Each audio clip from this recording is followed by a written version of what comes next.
चलिए अगला सूत्र 22वां देखिए। बोलिए। चितेह अप्रति संक्रमायाः तद आकार आपत्तौ स्वबुद्धि संवेदनम।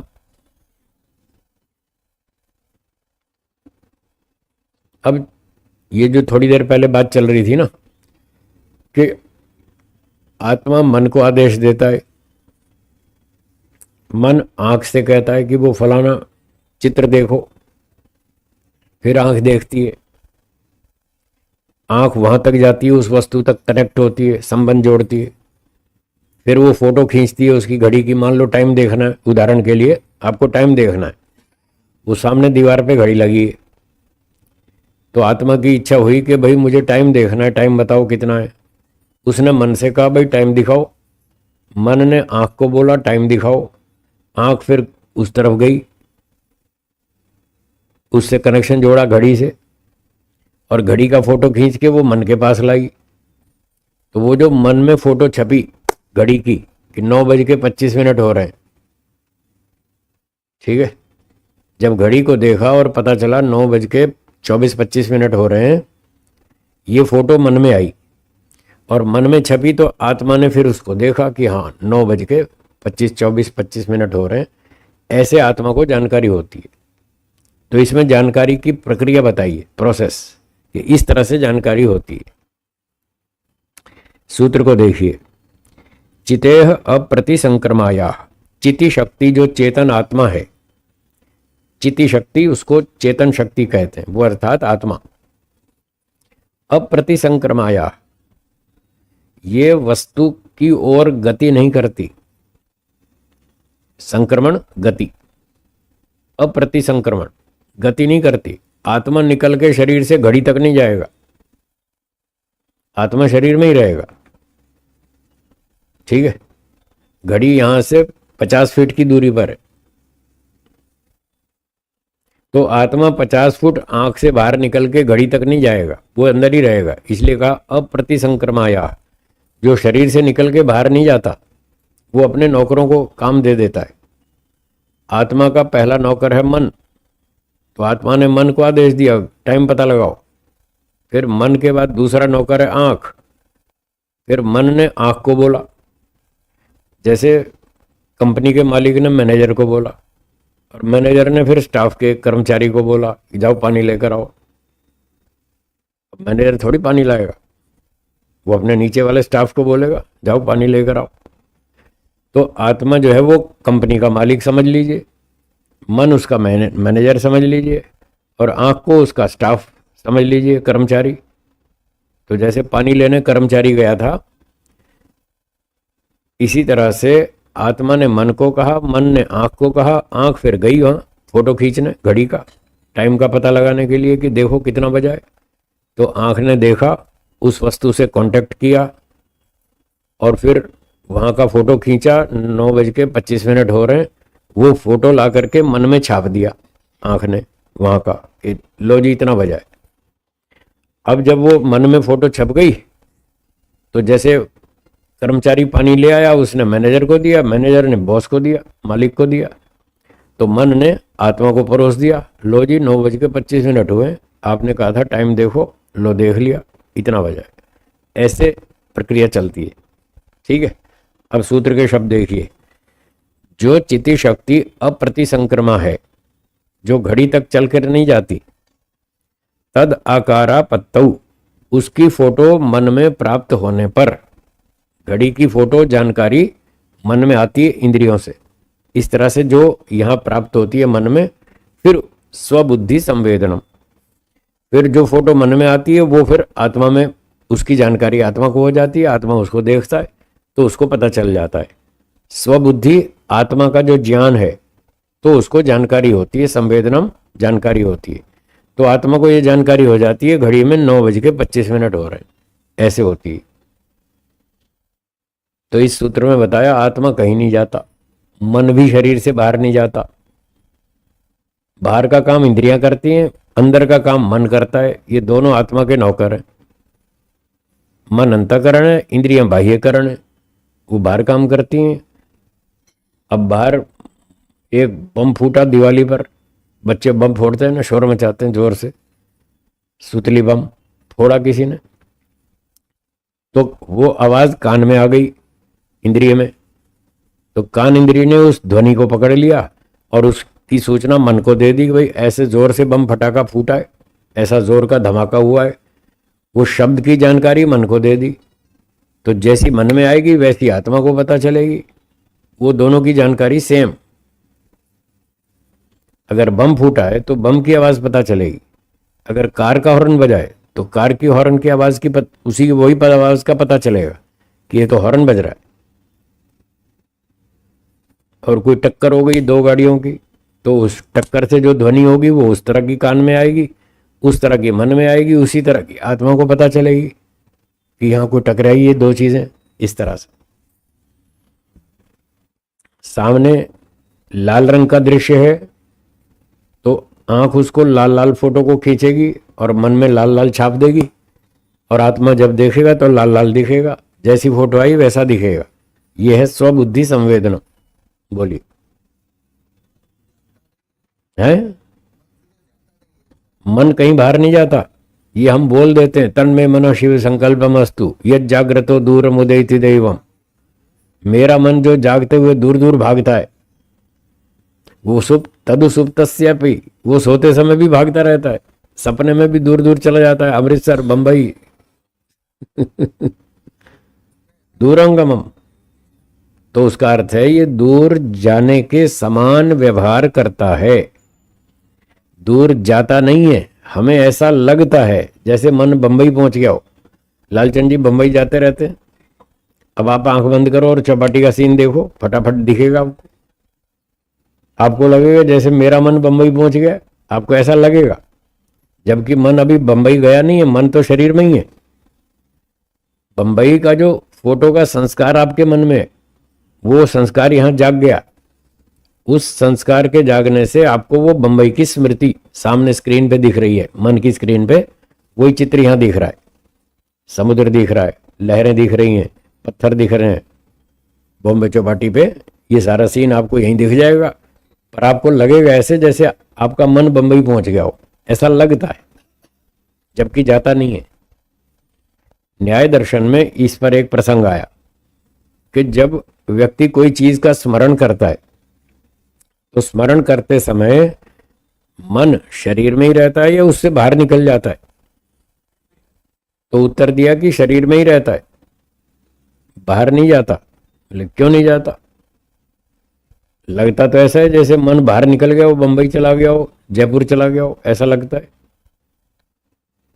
तो बोले, उसका उत्तर दिया, यदि मन शरीर से बाहर निकल जाए तो आपका ये शरीर धड़ाम से गिर पड़ेगा, आप यूं सीधे नहीं खड़े रह पाएंगे। ये वहां पर उत्तर दिया। हाँ, मन का एक प्रयत्न है जिसको धारक प्रयत्न कहते हैं। क्या कहते हैं? हाँ, मन के कई सारे काम हैं। उसके कार्यों में एक काम ये भी बताया न्याय दर्शन में कि मन जो है वो शरीर को धारण किए रखता है, ठीक ठाक आदमी को स्थिर खड़े रखता है। बैठे हैं तो बैठाए रखेगा, खड़े हैं तो खड़े रखेगा। अगर मन शरीर से बाहर निकल गया तो मन का जो सपोर्ट मिल रहा था शरीर को ठीक ठाक खड़ा करने का, वो सपोर्ट नहीं मिलेगा, और उस सपोर्ट के अभाव में वो शरीर धड़ाम से गिर पड़ेगा। ये लिखा है वहां।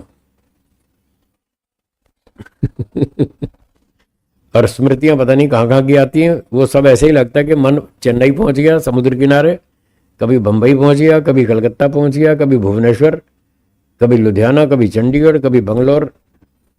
ऐसा लगता है मन पता नहीं कहाँ कहाँ भागता है। मन कहीं नहीं भागता है, भागता प्रतीत होता है बस। ऐसी बहुत सारी चीजें हैं जो हमें प्रतीत होती हैं पर वास्तव में वैसी होती नहीं है। ऐसी हमको प्रतीति होती है, और हम ऐसी बहुत सी भाषा भी बोलते हैं जबकि वो वास्तविक भाषा नहीं होती है, पर बोलते हैं और वो चलती है, व्यवहार में स्वीकृत है, कोई उस पर आपत्ति भी नहीं उठाता है। आप कहते हैं चलो चलो बोरीवली आ गया, बोरीवली आया था या ट्रेन आई थी, फिर सारे बोलते हैं बोरीवली आ गया, फिर कहते हैं अंधेरी कब आएगा? अरे दादर कब आएगा भाई? है अब तक दादर नहीं आया। दादर थोड़ी आएगा, ट्रेन आएगी। तो बोलते सब यही है कि दादर कब आएगा, है बॉम्बे सेंट्रल कब आएगा। तो ये चलता है, भाषा व्यवहार में चलता है, पर ये वास्तविकता नहीं है। जी बोलिए, हो गया क्लियर? बोलिए। ठीक है। उस उतनी स्पीड से मन भी उसका चल रहा है। इस बात को कैसे समझेंगे? ऐसे समझेंगे, यदि ड्राइवर 80 किलोमीटर की स्पीड पे कार चला रहा है, तो जो कार चल रही है आगे 20 मीटर, 30 मीटर पे, 50 मीटर पे स्पीड ब्रेकर है, तो ड्राइवर को स्पीड ब्रेकर का कार के वहां पहुंचने से पहले पता चलना चाहिए या पहुंचने के बाद पहले पता लगना चाहिए? तो ड्राइवर सावधान रहता है, वो दूर तक देखता है सड़क, आगे कोई स्पीड ब्रेकर तो नहीं है, कोई गड्ढा तो नहीं है, कोई कुत्ता तो नहीं आ रहा है, कोई आदमी सड़क पार तो नहीं कर रहा है। वो दूर का सीन पहले देखता है यहाँ, और फिर उस सीन को देखकर उस हिसाब से गाड़ी चलाता है। अगर उसको ये लग रहा है कि आगे 2-4 बच्चे बैठे हैं रोड के ऊपर, वो खेल रहे हैं, छोटे बच्चे हैं, तो वो गाड़ी पे ब्रेक लगाना शुरू कर देगा। ये बच्चे तो बेचारे अबोध हैं, ये हॉर्न सुन के भी पता नहीं हटे ना हटे, कोई भरोसा नहीं है, तो इसलिए वो पहले से ब्रेक लगानी शुरू कर देगा। तो हमारे इस व्यवहार से ये पता चलता है कि ड्राइवर कार के पहुंचने से पहले वो दूर की चीज पहले से देख के समझ कर उस हिसाब से कार को चलाता है। कार रोड सारी क्लीन है, साफ सुथरी है, तो स्पीड चलाएगा। कोई बाधा दिख रही है तो पहले से ब्रेक लगाएगा। इससे क्या पता चला कि उसका दिमाग कार से तेज चलता है, कार के वहां पहुंचने से पहले वो दूर की बात पहले समझ लेता है, तभी कार को ठीक चला सकता है। क्यों प्रफुल्ल जी? ठीक है ना? अब एक व्यक्ति पायलट है, वो विमान उड़ाता है, 1000 किलोमीटर की स्पीड से चलता है विमान, और फाइटर प्लेन और तेज चलते हैं, 2000-3000 की स्पीड वाले भी हैं। तो जो व्यक्ति कार को चला रहा है उसका दिमाग कार की स्पीड से तेज चलना चाहिए, तब कार ठीक चला पाएगा। नहीं तो कार ठुक जाएगी, बाद में सोचेगा ये क्या हुआ। अगर दिमाग स्लो हो तो कार पहले पहुंचेगी और दिमाग बाद में पहुंचेगा, तो तब तक तो एक्सीडेंट हो जाएगा। और कोई भी कार चलाने वाला बहुत सावधानी से चलाता है और वो पहले से देख लेता है और वहाँ एक्सीडेंट नहीं ठोकता। तो इस सारी विवरण से ये पता लगा कि ड्राइवर का दिमाग गाड़ी से तेज होना चाहिए। अब जो फाइटर प्लेन उड़ाता है उस पायलट का दिमाग फाइटर प्लेन की स्पीड से तेज होना चाहिए। तो इससे पता चलता है कि दिमाग की स्पीड बहुत तेज है और मन उसका एक सहयोगी अवयव है। मन और दिमाग दोनों मिलके काम करते हैं।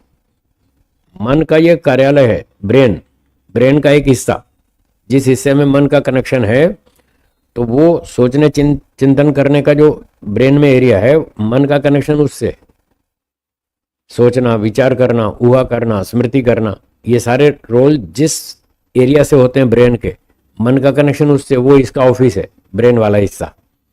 तो ये दोनों मिलके काम करते हैं, तब व्यक्ति ठीक तरह से सोच पाता है, विचार कर पाता है, योजना बना पाता है और आगे की बात समझ पाता है कि आगे क्या होने वाला है, मुझे ब्रेक लगानी चाहिए। हाँ, तो इस तरह से पता चलता है मन की गति बहुत तेज है और ब्रेन उसके साथ मिलके काम करता है, तो दुर्घटना होने से बचा लेता है ड्राइवर, पायलट। ये बात। अच्छा, अब मन की इतनी तेज स्पीड है कि वो इतने बढ़िया स्पीड वाले, हाई स्पीड वाले विमान को भी कंट्रोल करता है, पर मन भी तो जड़ है। जैसे रॉकेट जड़ है, रॉकेट को पायलट चला रहा है, तो पायलट की स्पीड रॉकेट से ज्यादा है, तभी वो रॉकेट को ठीक कंट्रोल कर पा रहा है। और रॉकेट को कौन कंट्रोल कर पा रहा है? मन। पर मन भी तो रॉकेट की तरह जड़ पदार्थ है, उसको कौन कंट्रोल करेगा? चेतन आत्मा। तो अब बताओ, चेतन आत्मा की स्पीड मन से भी तेज है। माननी पड़ेगी, नहीं तो वो मन को कंट्रोल नहीं कर पाएगा। माननी पड़ेगी। हाँ, कंट्रोलर की शक्ति ज्यादा होनी चाहिए, तभी दुर्घटना से बच पाएगा, नहीं तो ठोक देगा, एक्सीडेंट। तो आत्मा की गति मन से भी तेज है, तभी वो मन की चित्त वृत्ति निरोधा, तभी तो वृत्ति को निरोध कर पाएगा। अगर उसकी स्पीड नहीं है तो वृत्ति निरोध नहीं कर पाएगा, समाधि नहीं लगा पाएगा। और यहाँ तो सारा दर्शन कह रहा है, योगश चित्त वृत्ति निरोधा, चित्त की वृत्तियों को रोको, मन को कंट्रोल करो। तो उसके लिए एनर्जी भी चाहिए, टेक्निक भी चाहिए, दोनों चीज चाहिए, तब उसको कंट्रोल कर सकते हैं। आप विमान को तभी कंट्रोल कर सकते हैं उसको चलाने की टेक्निक भी हो और चलाने की योग्यता क्षमता भी हो, ताकत भी हो। जो आदमी बिस्तर पे पड़ा 104 डिग्री बुखार में, वो तो पायलट नहीं चला नहीं पाएगा ना विमान को। तो एनर्जी भी ठीक ठाक हो और टेक्नोलॉजी भी हो, इसको कैसे चलाना है। ट्रक चलाने की टेक्नोलॉजी भी होती है और ताकत भी होती है, दोनों ठीक होती हैं तो ट्रक चलता है। कोई भी गाड़ी चलानी हो टेक्नोलॉजी भी चाहिए और शक्ति भी चाहिए। तो आत्मा जो मन को चलाता है, कंट्रोल करता है, उसके पास वो टेक्नोलॉजी भी होनी चाहिए। अब लोगों के पास टेक्नोलॉजी है नहीं, शक्ति तो है थोड़ी बहुत, मन को चलाने की शक्ति तो है, पर टेक्नोलॉजी नहीं है, इसलिए वो मन के ऑपरेशन में फेल है, मन को ठीक से नहीं चला पा रहे। फिर वो गीत बनाते हैं, दिल है कि मानता नहीं। इसलिए तो बनाना पड़ा कि दिल है कि मानता नहीं, क्योंकि टेक्नोलॉजी है ही नहीं, दिल को कैसे कंट्रोल करें, सीखा नहीं। बोलिए।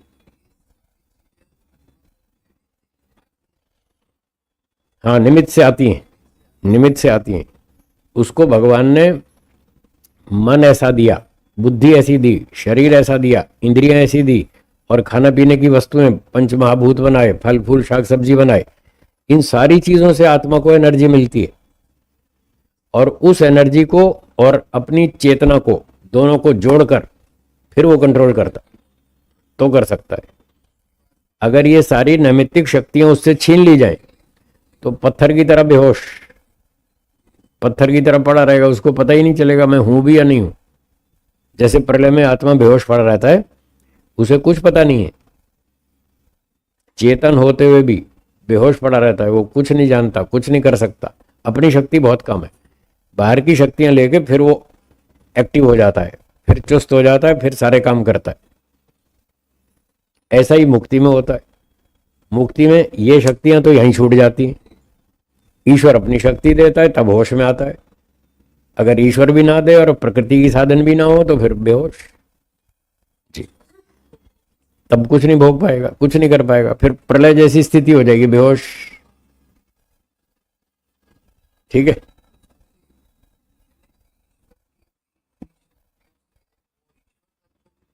यस, बिल्कुल ठीक है। हाँ, तो इन्हीं साधनों से करता है, शरीर मन बुद्धि इंद्रियां, इन सब का उपयोग करता है।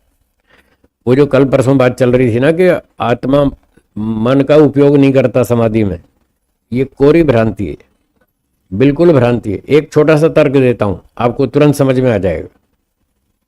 जो लोग ऐसा मानते हैं, बहुत सारे लोग मानते हैं कि समाधि में आत्मा सीधी अनुभूति करता है ईश्वर की, ये कोरी कल्पना है। उनके पक्ष में एक भी प्रमाण नहीं है, बिना प्रमाण के खाली ऐसी भ्रांति फैला दी लोगों के दिमाग में। मैं इस पर एक प्रश्न उठाता हूं, इसका उत्तर बताइए। जब आत्मा असंप्रज्ञात समाधि में जाएगा, ईश्वर की अनुभूति करेगा, तब ईश्वर की अनुभूति करते समय समाधि में क्या उसको स्थूल शरीर चाहिए या नहीं चाहिए? क्या स्थूल शरीर के बिना वो समाधि लगा लेगा? ये स्थूल शरीर तो इतनी मोटी चीज है, जब इसका भी सपोर्ट चाहिए तो मन का क्यों नहीं चाहिए? इसका उत्तर दो, मन का क्यों नहीं चाहिए? मन तो सीधा समाधि का साधन है, ये तो बहुत दूर की चीज है। शरीर तो दूर की चीज है समाधि से, मन तो सीधा निकट साधन है। समाधि तो अंदर से लगती है, बाहर से थोड़ी लगती। और अंदर का साधन है मन, अंतःकरण उसका नाम है। फिर उसके जब उसका नाम ही अंतःकरण है तो उसको सपोर्ट कैसे नहीं चाहिए? फालतू का दिमाग खराब है लोगों का, ऐसे फालतू दिमाग खराब कर रहे हैं अपना भी और दूसरों का भी। बिना प्रमाण के, बिना तर्क के ऐसे उल्टी सीधी बातें फैलाते रहते हैं, ये सब गलत। मन भी चाहिए, बुद्धि भी चाहिए, शरीर भी चाहिए, सब चीज चाहिए, तब जाके समाधि लगती है। बिना इन चीजों की सपोर्ट के समाधि नहीं लगती। हाँ बोलिए। ठीक है।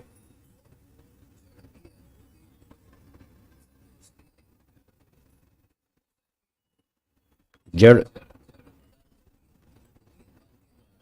किसको? हाँ ठीक है। हाँ हाँ ठीक है। हम्म। हाँ, मटेरियल नहीं है। हाँ। हम्म। आपका प्रश्न ये है कि आत्मा जड़ वस्तु की अनुभूति तो जड़ मन के माध्यम से कर लेगा, पर ईश्वर तो चेतन है, तो चेतन की अनुभूति जड़ वस्तु के माध्यम से कैसे करेगा? ये आपका प्रश्न है। मेरा प्रश्न है, इसके उत्तर में काउंटर क्वेश्चन। मेरा काउंटर क्वेश्चन ये है कि आत्मा जड़ मन से जड़ वस्तु की अनुभूति, सूर्य, पृथ्वी, चंद्रमा, तारे, स्कूटर, कार, ये जड़ पदार्थ हैं, इनकी अनुभूति जड़ मन से कैसे करता है? जड़ मन से जड़ वस्तुओं की अनुभूति कैसे करता है, क्यों कर लेता है?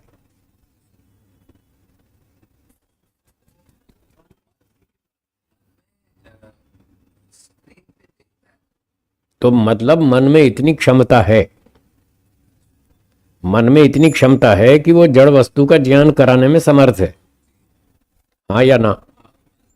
तो आपने मन की क्षमता स्वीकार की? जब मन में इतनी क्षमता है कि वो जड़ वस्तु का ज्ञान करा दे, तो मन में चेतन वस्तु का ज्ञान कराने की क्षमता भी है, उसमें क्या दिक्कत आ रही है आपको? वो जड़ का भी कराता है, चेतन का भी कराता है। कैसे कराता है, सुनिए। आप कौन है, शरीर या आत्मा?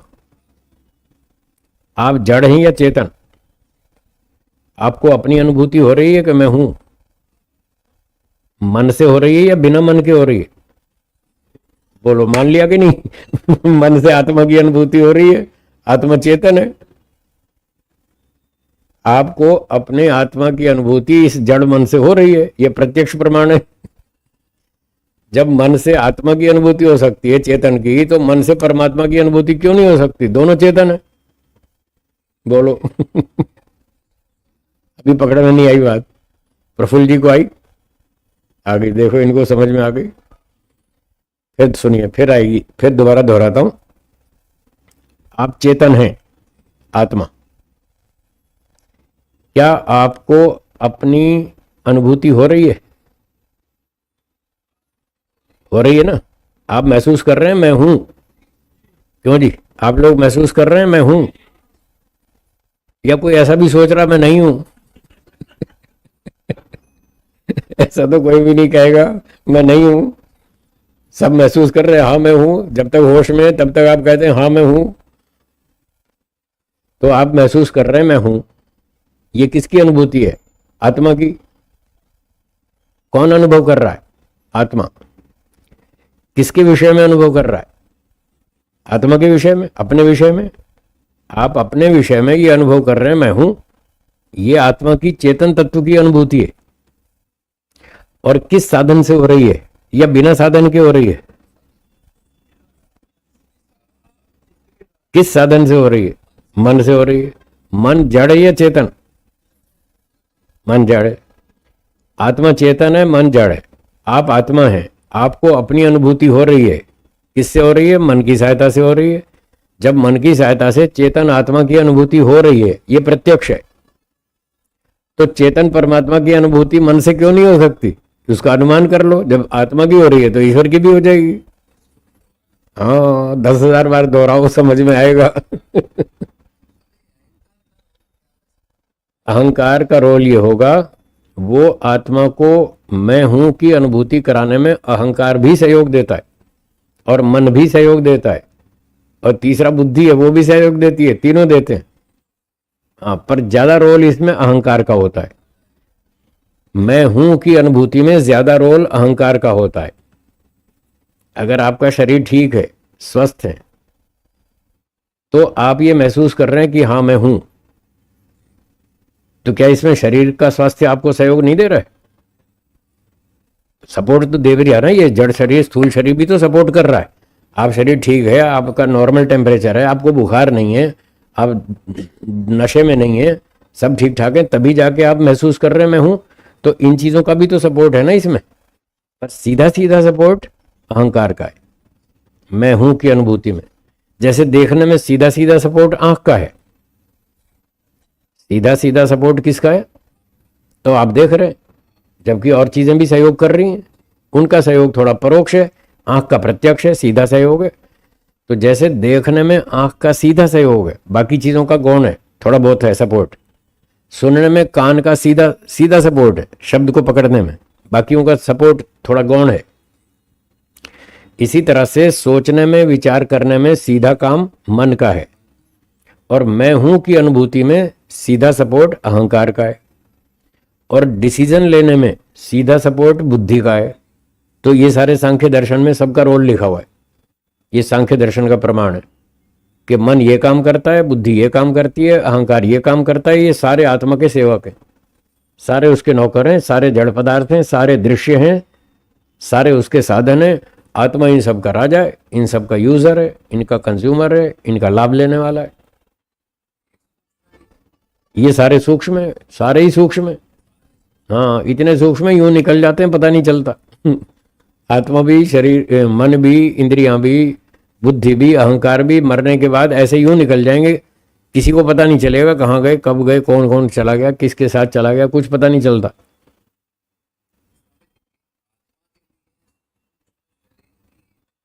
हम्म। बहुत समझा नहीं सकते, बहुत कोई एग्जाम्पल नहीं मिलता इतना। इतने इतने छोटे जीवाणु हैं, कीटाणु हैं, बैक्टीरिया। बैक्टीरिया के अंदर पूरे 18 तत्व हैं सूक्ष्म शरीर के, और आत्मा भी है, और उसके बाद स्थूल शरीर भी है, वो भी नहीं दिखता। बैक्टीरिया का स्थूल शरीर भी नहीं दिखता, इतना छोटा है। तो वो जब स्थूल शरीर ही नहीं दिख रहा, तो मन बुद्धि तो क्या दिखेगा, आत्मा तो क्या दिखेगा, कितना छोटा होगा। हाँ हाँ हाँ, ये मन इंद्रियों की ठीक बात है।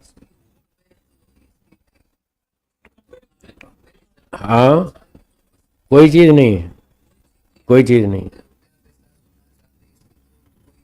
कुछ नहीं है, कोई गिनती नहीं। बिल्कुल बिल्कुल। और फिर उसके बाद ये स्थूल शरीर, इसकी भी कोई कीमत नहीं है। आप 10 अरब में नहीं खरीद सकते। 100 अरब में 1000 अरब रुपया खर्च करो, आपको शरीर ऐसा नहीं मिलेगा। बताओ कितना कीमती चीज है, भगवान ने दे रखी है।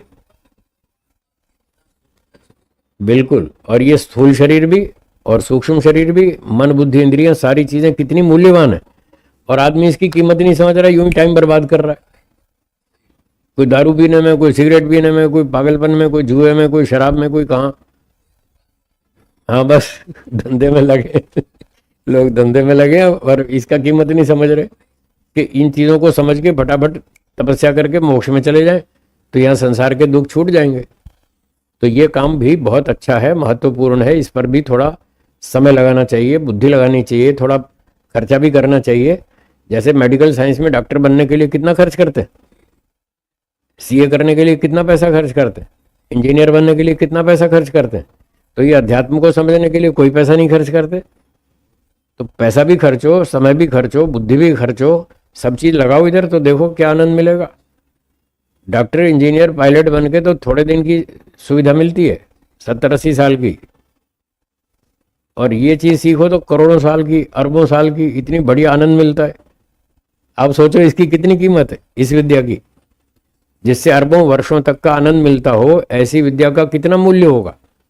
और लोग उस पर तो खूब पैसा बहा रहे हैं, डॉक्टर बनने में, इंजीनियर पायलट बनने में, जिसका सुख 70-100 साल का है केवल, और इसका अरबों साल का सुख है। इस पर भी तो कुछ सोचना चाहिए, कुछ समय लगाना चाहिए, कुछ मेहनत करनी चाहिए, इसका आनंद लेना चाहिए।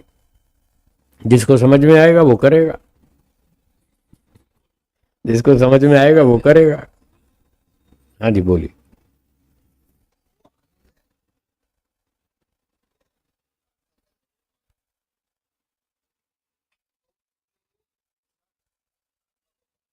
ठीक है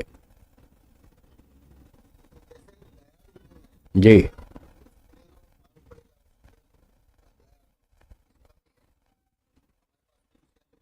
सहयोग करें। ठीक है।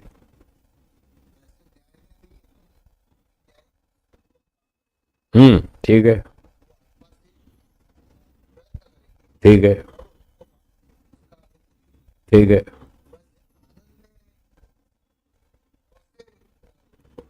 क्या प्रयास करेंगे? बहुत अच्छा। तो आपका प्रश्न मैं दोहराता हूं, सबको पता चल जाएगा, स्पष्ट हो जाएगा। ये कहना ये चाह रहे हैं, जैसे हम कहते हैं हे ईश्वर आप दयालु हैं, हमें भी दयालु बनाइए। ऐसे हम ध्यान उपासना करते हैं, प्रार्थना करते हैं, हे ईश्वर आप दयालु हैं, हमें भी दयालु बनाइए। तो हम किसी पर दया करेंगे, प्राणी पर, कोई कमजोर है, रोगी है, विकलांग है, असहाय है, हम उसकी मदद सहायता करेंगे तो हम दयालु बन जाएंगे। ठीक है ना, इस तरह से। अच्छा, फिर हमने कहा हे ईश्वर आप न्यायकारी हैं, हमें भी न्यायकारी बनाइए। तो जहाँ जहाँ हम अपने अधिकारी हैं क्षेत्र में और हमारे अधीन कुछ लोग कार्य करते हैं, वो आपस में कुछ गड़बड़ करते हैं, ऊंचा नीचा करते हैं व्यवहार, तो शिकायत आती है हमारे पास, देखो साहब मेरे साथ ऐसा कर रहा है, आप ज़रा समझाओ नहीं इसे, ज़रा हमारा न्याय करो ना। तो वहाँ हमको न्याय करना पड़ेगा जहाँ पर हम अधिकारी हैं। तो वहाँ इस प्रकार की क्रिया करने से हम न्यायकारी बन जाएंगे, कमज़ोर की सहायता करने से हम दयालु बन जाएंगे, और जो कोई ऊंचा नीचा व्यवहार हो रहा है उसको ठीक करने से हम न्यायकारी बन जाएंगे। अब इसके बाद सवाल ये है कि हम जो कह रहे हैं हे ईश्वर आप आनंद स्वरूप, हमें भी आनंद दीजिए, तो आनंद गुण प्राप्ति के लिए हम कौन सा परिश्रम करें, कौन सा काम शुरू करें जिससे हम आनंद आनंद का अनुभव कर पाए? बोलिए। बहुत अच्छा। तो उपासना तो कर ही रहे हैं, आपने सही उत्तर दिया, उपासना तो कर ही रहे हैं, पर कौन सी स्पेशल क्रिया करें जिससे कि हम आनंद अनुभव प्राप्त, आनंद का अनुभव करें। जैसे न्यायकारी बनने के लिए हमने बाह्य क्रिया की, न्याय किया, जो गड़बड़ कर रहा था उसको दंड दिया, उसको सावधान किया, भाई ऐसी गलती मत करो, और जिसका थोड़ा नुकसान हुआ उसको कॉम्पेंसेट किया, उसकी पूर्ति की नुकसान की। तो जैसे हमने बाह्य क्रिया करके हम न्यायकारी बन गए, ईश्वर का न्यायकारी गुण हमको प्राप्त हो गया। बाह्य क्रिया करके, कमजोर की मदद करके हम दयालु बन गए। तो इनका प्रश्न ये है कि हम बाहर ऐसी कौन सी क्रिया करें जिससे कि हम आनंद का भी अनुभव करें और आनंदी बन जाएं? बोलिए। बहुत अच्छा, सही उत्तर दिया आपने। तो इन्होंने बताया, श्री प्रफुल्ल जी ने, कि हम जो प्रार्थना करते हैं हे ईश्वर आप आनंद स्वरूप हैं, हमें भी आनंद दीजिए, तो हम ऐसी कौन सी क्रिया करें जिससे कि हमको आनंद मिले? तो इन्होंने बताया कि हम व्यवहार में ईश्वर की आज्ञाओं का पालन करें, ठीक ठीक सारी आज्ञाओं का पालन करें। उसको समझना हो संक्षेप में तो यम और नियम, 5 यम 5 नियम, ये ईश्वर की आज्ञा है। तो व्यवहार में यम नियम का पालन करें तो देखो फिर ईश्वर आनंद देगा। न्याय से व्यवहार करें, अहिंसा सत्य अस्तेय ब्रह्मचर्य, सभी यम नियम का पालन करें तो ईश्वर हमको आनंद देगा। और एक बात वो ये है, दिन में आनंदित रहने की आदत बनाएं। क्या बोला? हाँ, दिन भर खुश रहने का अभ्यास बनाएं, खुश रहने का। लोग, मैं देखता हूं लोगों को सारा दिन दुखी रहते, सारा दिन शिकायतें, साहब देखो सड़क टूटी हुई है, खड्डे हैं, ये म्यूनसिपैलिटी वाले नालायक हैं, काम नहीं करते हैं, ये देखो पुल बना दिया अधूरा छोड़ दिया, ये सड़क खोदते हैं फिर ठीक नहीं करते हैं, सीवर डालते हैं फिर ऊपर मट्टी नहीं डालते, डालते हैं तो कच्ची डालते हैं, पक्की डामर की सड़क नहीं बनाते। मतलब सारा दिन शिकायतें करते रहते, इसलिए दुखी रहते हैं। इसलिए दुखी रहते हैं सारा दिन। तो अगर आप आनंद प्राप्त करना चाहते हैं तो इससे उल्टा सोचें, ये व्यवहार में आपको ये क्रिया करनी पड़ेगी तो आप सारा दिन खुश रहेंगे, आनंदित रहेंगे। जो जो स्थितियां हमारे सामने आ रही हैं, जो जो वस्तुएं हमको दिख रही हैं, उसमें कुछ कमियां भी हैं, कुछ अच्छी बात भी है, ठीक है? तो जो कमी है उसको मत देखिए। क्या बोला? कमी को मत देखिए, जो प्लस पॉइंट है उसको देखिए। सरकार ने ब्रिज तो बना दिया, ट्रैफिक से तो जान बची, थोड़ी सड़क ऊंची नीची है, उबड़ खाबड़ है, कोई बात नहीं, थोड़ा बच के निकल लेंगे। तो उसकी जो पॉजिटिव साइड है उसको देखिए तो आप खुश रहेंगे। अगर नेगेटिव साइड को देखेंगे तो दुखी रहेंगे। ये सारी दुनिया दुखी है, इसीलिए दुखी है, वो नेगेटिव पॉइंट को ज़्यादा देखते हैं लोग और पॉजिटिव को नहीं देखते, इसलिए सारा दिन दुखी रहते हैं। और मैं पॉजिटिव को देखता हूँ इसलिए खुश रहता हूँ। आप मुझे देखते रहते हैं सारा दिन, मैं दुखी रहता हूँ खुश रहता हूँ? खुश रहता हूँ ना। इसीलिए मस्त रहता हूँ कि मैं पॉजिटिव साइड को देखता हूँ कि सड़क तो बनी, इतनी तो ठीक है, कच्चे से तो अच्छी है ना। कच्चे में तो गाड़ी यूं यूं चलती है, झोले खाती है, पर ये पक्की सड़क है, कम से कम ऐसे तो नहीं चल रही, ठीक तो चल रही है। थोड़ा सा गड्ढा है, कोई बात नहीं, थोड़ा स्पीड कम कर लेंगे, थोड़ा बचा लेंगे, थोड़ा इधर उधर करके निकल लेंगे। तो जितनी पॉजिटिव चीज़ें आपको भगवान ने दी हैं और सरकार ने दी हैं, समाज ने दी हैं, परिवार ने दी हैं, माता पिता ने दी हैं, उसमें जितना जितना पॉजिटिव साइड है उसको देखो, जो मिला है उसका लाभ उठाइए तो आप खुश रहेंगे। जो नहीं मिला उसको भूल जाओ। मैं यात्राएं बहुत करता हूँ, देश भर में घूमता रहता हूँ, कभी मेरी ट्रेन लेट होती है, कभी फ्लाइट लेट होती है, होती रहती है, पर मैं दुखी नहीं होता। लोग दुखी होते हैं कि साहब 2 घंटा हो गया, ट्रेन लेट हो गई। मैं कहता हूँ 2 ही घंटे में जान छूटी, सस्ते में छूटे, 2 ही घंटा लेट हुई, 5 घंटा लेट होती तो उससे तो अच्छे है ना। मैं ऐसे सोचता हूँ, इसलिए मैं खुश रहता हूँ, चलो 2 ही घंटे में जान छूटी। एक दिन 10 घंटे कलकत्ता एयरपोर्ट पे बैठा रहा, 10 घंटे, बताया था ना, पहले बताया था आपको। सुबह 8 बजे से शाम के 6 बजे तक बैठा रहा, फ्लाइट लेट थी, मौसम ऐसा ही खराब था, बादल का, जैसे कल यहाँ था, बादल थे, वर्षा थी, तो वो फ्लाइट आती थी, ऊपर ऊपर चक्कर मार के चली जाती थी, उसको रनवे दिखता ही नहीं था, पायलट को तो कैसे उतारे, बादलों में थोड़ी उतारेगा।